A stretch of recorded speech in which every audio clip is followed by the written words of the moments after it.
lot of artists that get labeled R&B these days are really kind of not. And even heavy metal was like just derivative of blues, right? Black Sabbath was originally a blues band. Metalcore and all of that, it's like we're slowly starting to see like how problematic quote unquote the label kind of is, because it's just like a lot of bands that get lumped into metalcore don't really sound like each other. So I feel like it's maybe just a marketing term, but at its core, oh my goodness, no pun intended,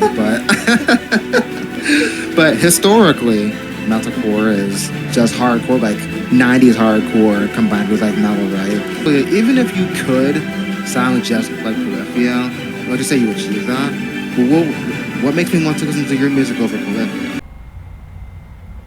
So I wanted to talk about genre terms because I've been kind of thinking about the historical context to why a lot of these metal bands and other bands, even in other genres, have associations.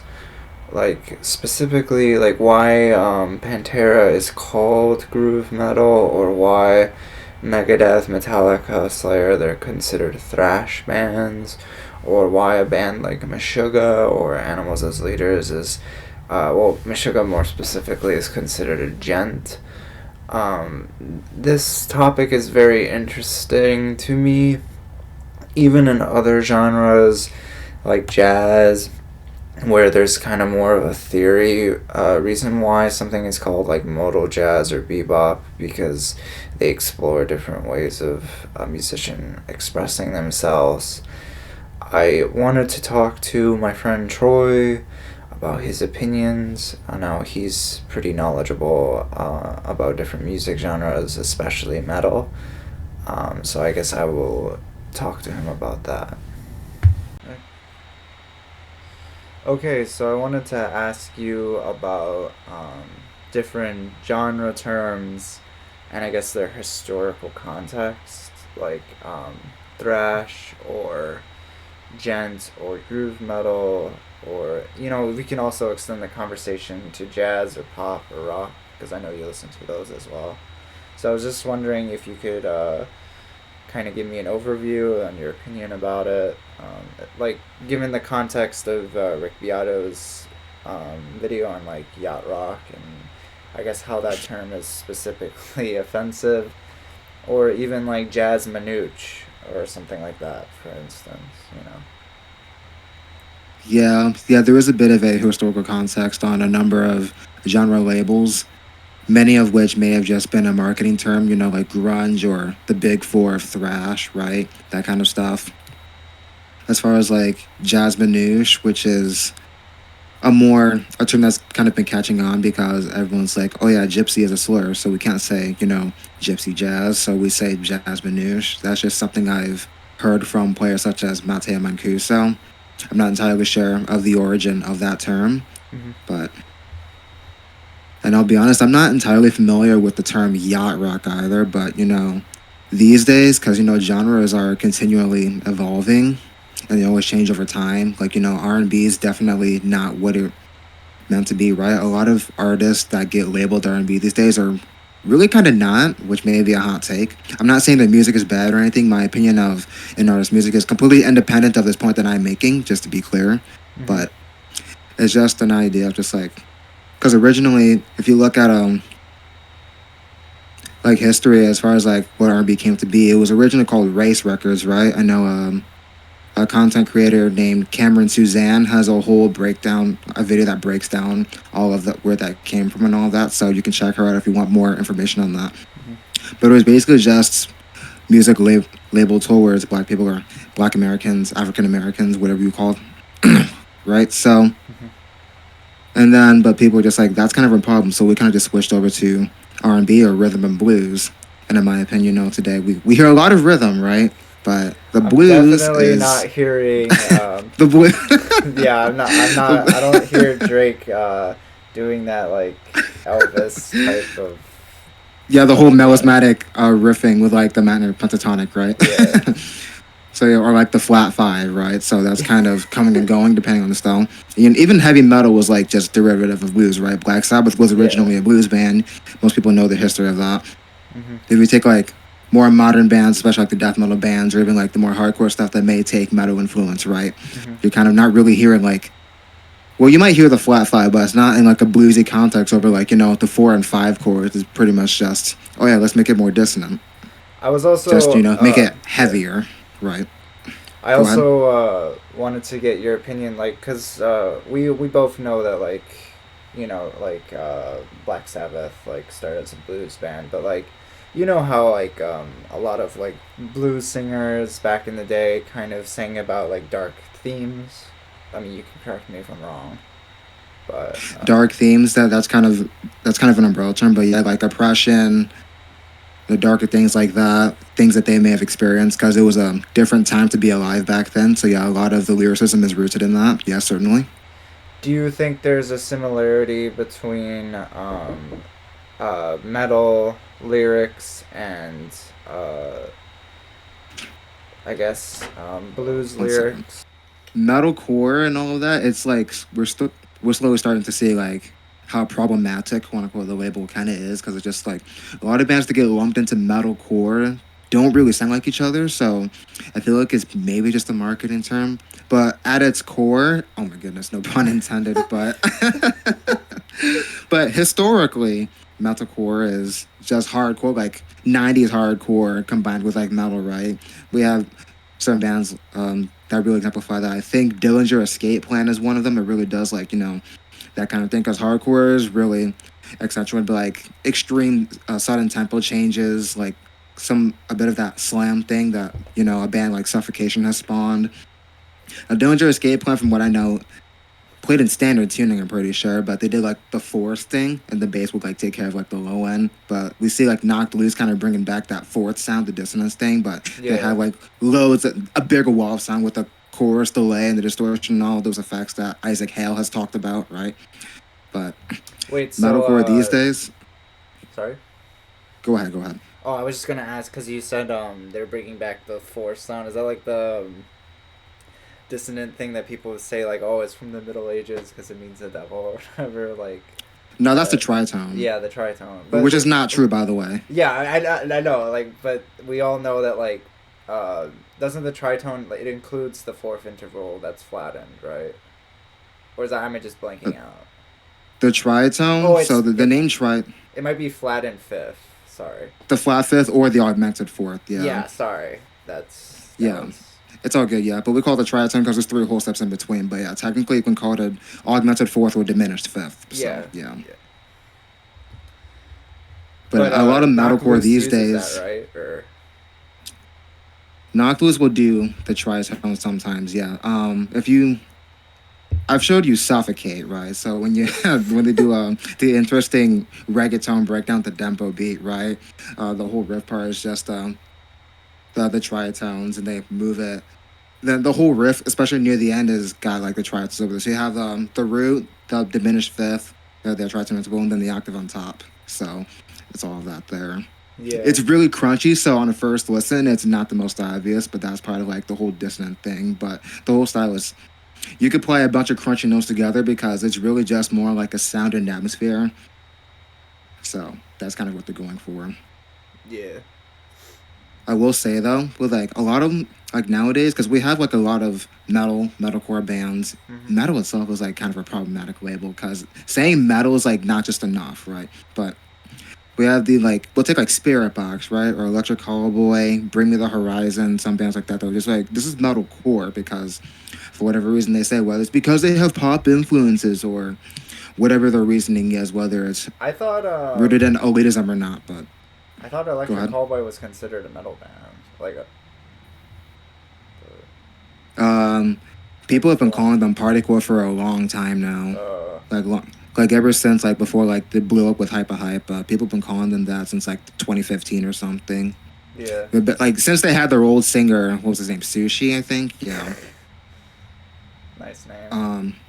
So I don't know where it came from, but yeah, Sebastian Ghost Kid has his own band now, but they've always been like kind of a weird one because they kind of started like their own. I don't. Well, to be honest, I'm not entirely sure if they started. Probably not, because other bands were doing like the electronic like influence thing. We had some bands from the naughties doing that, the ooze, right?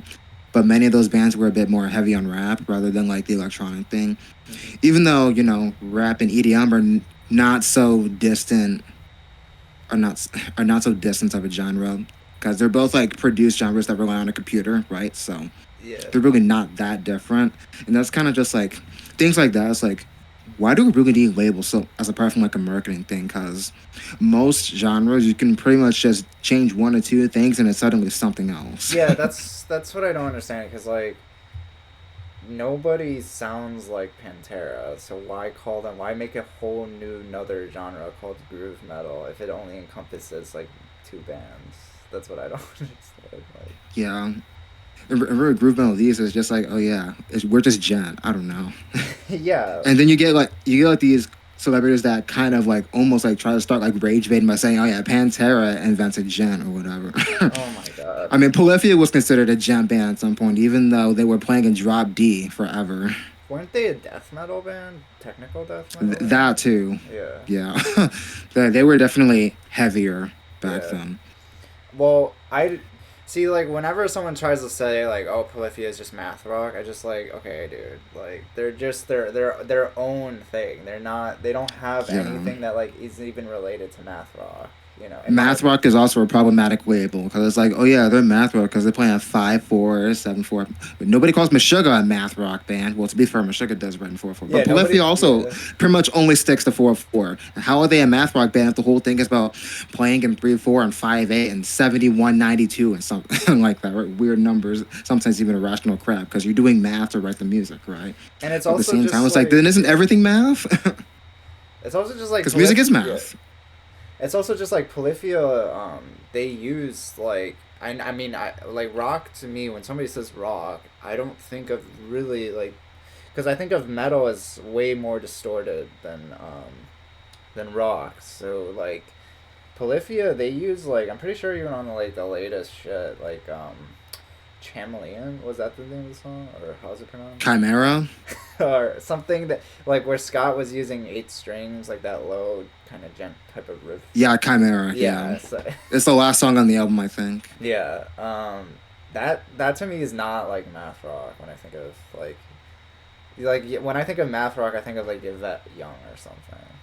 But like Yeah, even I mean, she's that probably Young, not. Covet, Yeah. yeah, Chan, yeah, or Yeah. Standards, or those kind of bands, Maybe yeah. Pliny, but I feel like Pliny's more like just rock.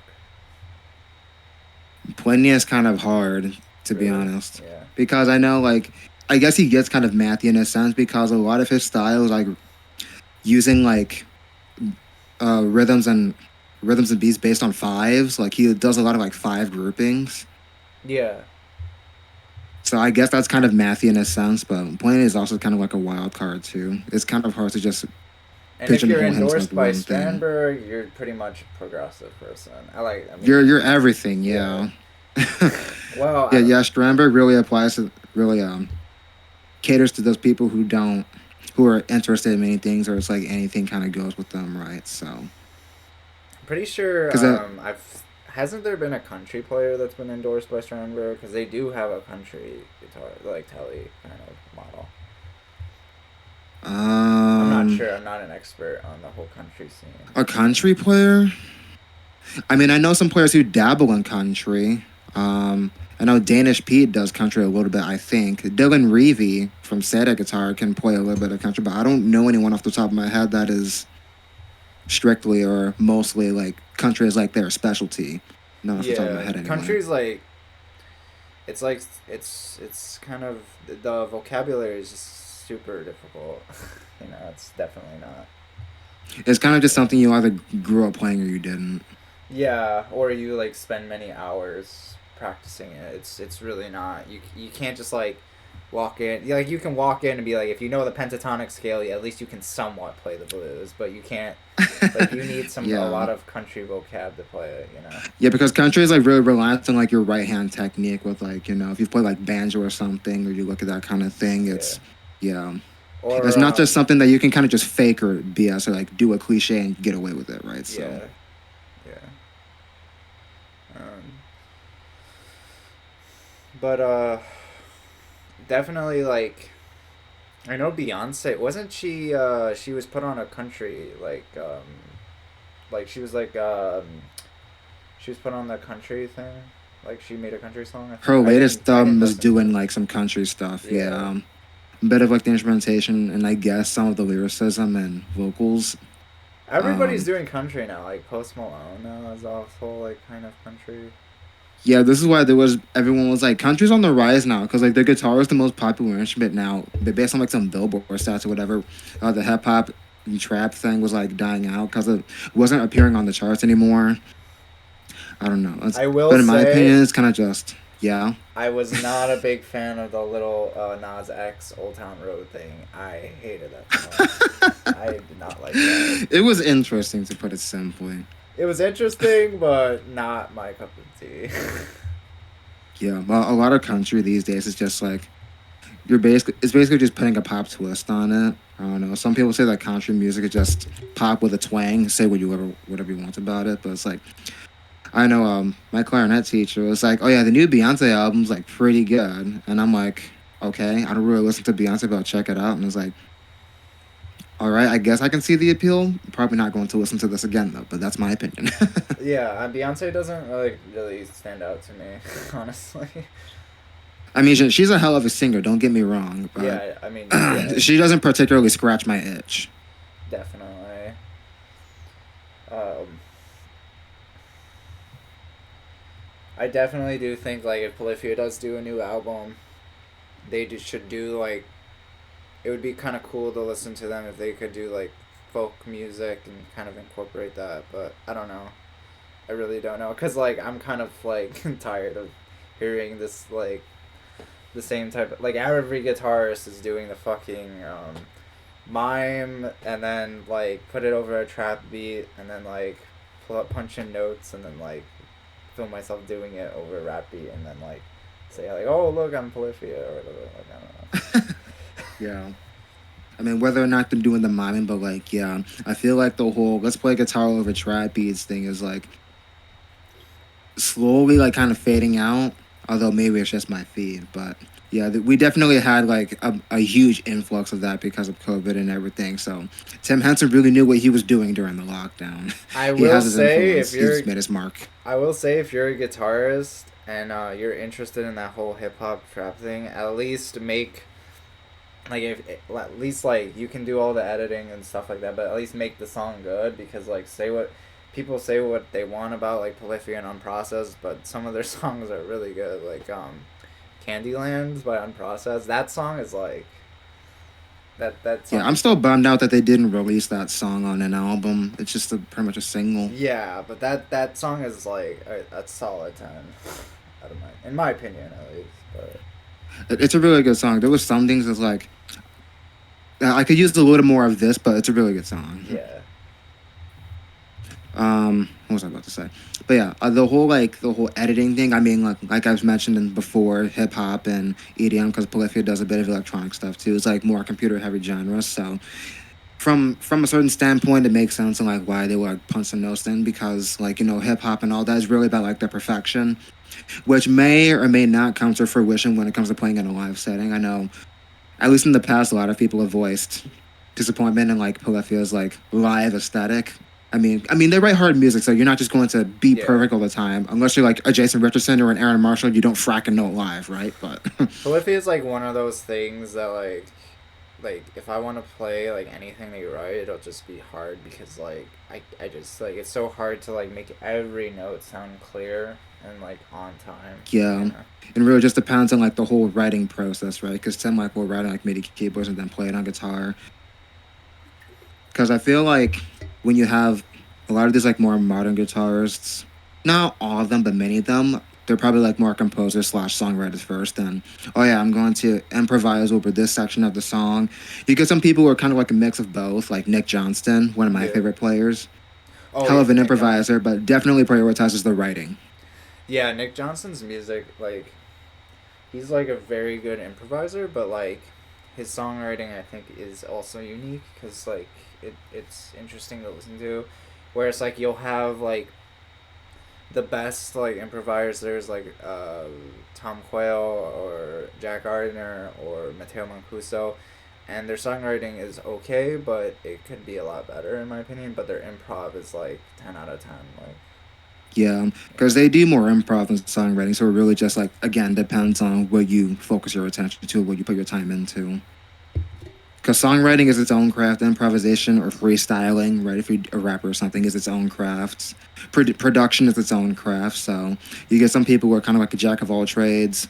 Some people, maybe master of none. Some people are. Most people are only good at one or two things, and maybe okay at some others and suck at the rest. yeah. Steve Vai is also like one of those guitarists too. His improv is good, but his like songwriting I think is the thing that's the best in my opinion.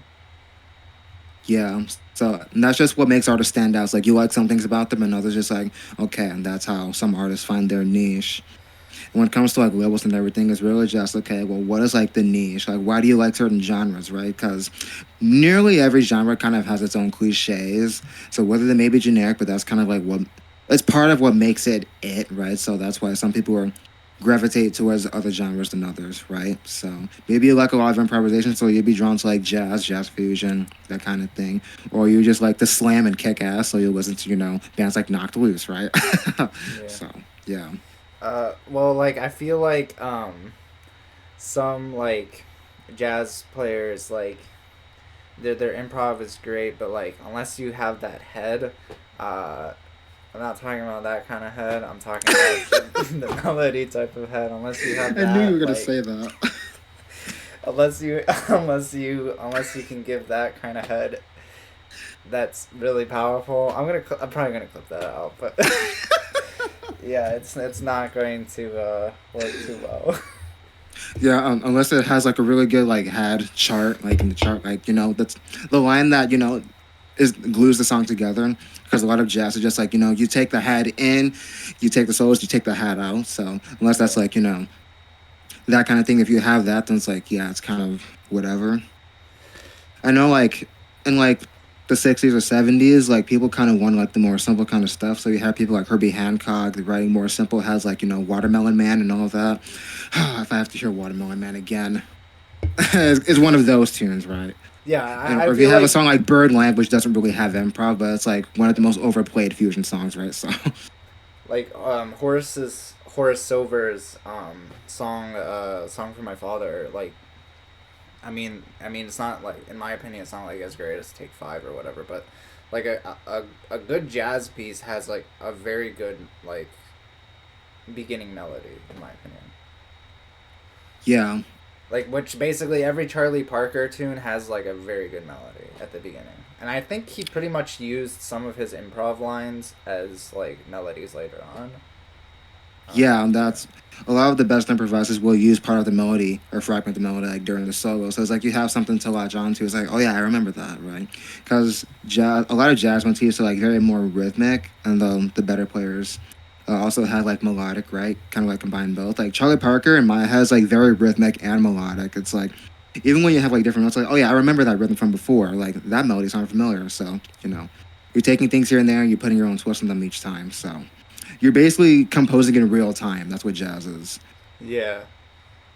Definitely like I don't know where the jazz scene is now today. Like I don't know like if there are people considering every new genres now, but like it seems like jazz is kind of Well, like going out like classical, kind of where people just like oh, it's been out, but that's why we have people like Frank Zappa who said jazz isn't dead; it just smells funny. yeah. Classical isn't dead; it just smells funny. Oh Right? yeah, Frank Zappa Rock definitely isn't dead; it is just good. smells funny. I have been listening to a lot of Frank Zappa. I wish I listened to more of his stuff because I know that he kind of like he's an interesting songwriter. Yeah, his music is a bit much for my ears. I don't quite have my head wrapped around him yet, but he was a precocious individual. I will say that. Like the Black Page or whatever that like was impossible for other people to play or whatever. Yeah, he was very ahead of his time. Yeah, kind of like Dream Theater is like, oh look how like how hard we can make this song play, but like if the song's not great, it's just not gonna stand out. Like I don't want to hear Dance of Eternity for the millionth time. Yeah, nobody really cares how difficult the song is if it's not going to be memorable. Yeah. Because That's just ultimately, that's why we listen to music, right? It makes us feel good. We gravitate to certain sounds because it makes us feel good. It makes us feel a certain way, at least, right? So, even if you don't entirely remember the music for itself, you remember how it makes you feel, and if you don't get the feeling from that music, well, then you're not going to really remember it, right? yeah. Whenever somebody All the says theory in like the world doesn't really matter. yeah, whenever somebody says like I get feeling from giant steps, like I don't know, it's like it depends. Like because like Matteo Mancuso's solo on giant steps, like that one that he released recently that was like super melodic. Okay, I was like, okay, I can see you having feeling on that one, but like John Coltrane's like solo, it's like I do not feel emotion. I mean, it's chaotic, but you know. It definitely has its influence, I mean, but I'm yeah, not it's saying the not music particularly has to make something. me like cry like a little bitch, but like, I'm just, Well, you yeah, know, I'm not saying that either. I'm not a whole fan. It's like, oh yeah, you gotta cry during the solo, but that's kind of a little cringe now to be yeah, saying. But yeah, yeah, it's like if it doesn't make you feel a certain way, not just sigh. Whether it's like you have, I don't know, maybe it gives you some sort of nostalgia, anime, or something like that, right? yeah. Like It's something that gives you a reason to listen to the music. if you're doing like a fucking Regret Nine or David Gilmour type solo over like Blue Basso, it's like, bro, you missed the point. Like, it's not supposed to be like an emotional. You're supposed to like have an element of like some emotion, like jazz, but like you're not supposed to make the solo sound fucking epic. You know, like if Dexter Gordon is improvising over Blue Basso, he makes it like fit the song. You know what I mean? Yeah. Ultimately, I feel like the number one thing that makes music interesting or not is dynamics. Yeah. Because if everything is quiet or if everything is loud, well then, what else are you gonna get from it? You're not going to be engaged with that for the whole time. Like we have a lot of harmony police when it comes to like certain styles of music. Where it's like, okay, well if everything is spicy, nothing is right. Mm-hmm. It's a whole push and pull thing. You want to make sure that you're making a nice, well blended soup of things, right? Yeah. But ultimately, above anything else, dynamics is the number one way to make something interesting. And I notice a lot of music doesn't particularly accentuate dynamics very much. Oh yeah, like especially pop music. Yeah. But of course, a lot of pop is like more for dancing too, because like that's kind of like the whole thing. So people want to dance to things, so I can see why, because it's kind of hard to dance something that you can't hear, right? So Yeah. I mean, I think that like I don't know. I think people focus way too much on like trying to like make a genre, like trying to fit a genre, but they're not focused on like things like you said, like dynamics and like making the song at least sound good or like interest people, you know. yeah, a lot of people are kind of just like, how do I make genres blend or something? It's like, are you doing it because you actually you like these different sounds of music and you want to put them together, or are you just doing it to make a name for yourself for some reason, right? Because you can kind of just tell when it's like really inspired and other times where it's not. Yeah, it's So, oh yeah, we're just yeah. going to put reggae on top of slam. I don't know, right? So, Or it's like all those guitarists is like, how can I make music like poetry? How can I make music like poetry? I'm like, bro, it's been done before. Like, you're basically you're asking me like, how can I make songs like the Beatles? Like, okay, like, what's the so point? like let's just and hypothetically, even if you could sound just like Polyphia, and let's just say you achieve that, well, what makes me want to listen to your music over Polyphia, right?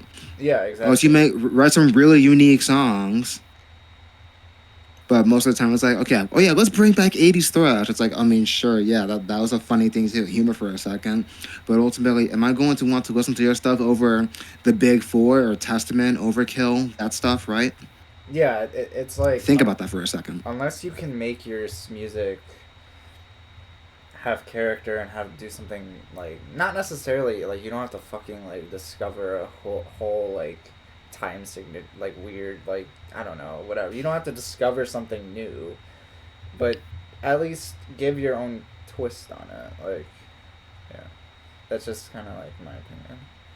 Yeah, and that's the whole thing with like genres, because a lot of the time it's just like, oh yeah, I feel like in American music especially, it's like, yeah, we always have a trend. One person will do one thing that's interesting, and then for the next 10 to 20 years, we have to homogenize that, and then now it's like, here we go with the trap beat again, or here's the tempo beat again, here's the four chords, whatever they want to say, right?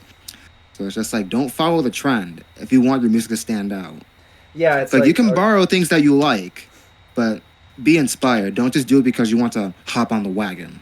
it's like, let me just take this generic polyphia chord progression or this Japanese pop progression and then have this like extremely complex tap riff that I could possibly never play and then mime over it, punch in the notes, film myself doing it, and then like fucking upload it and then like have people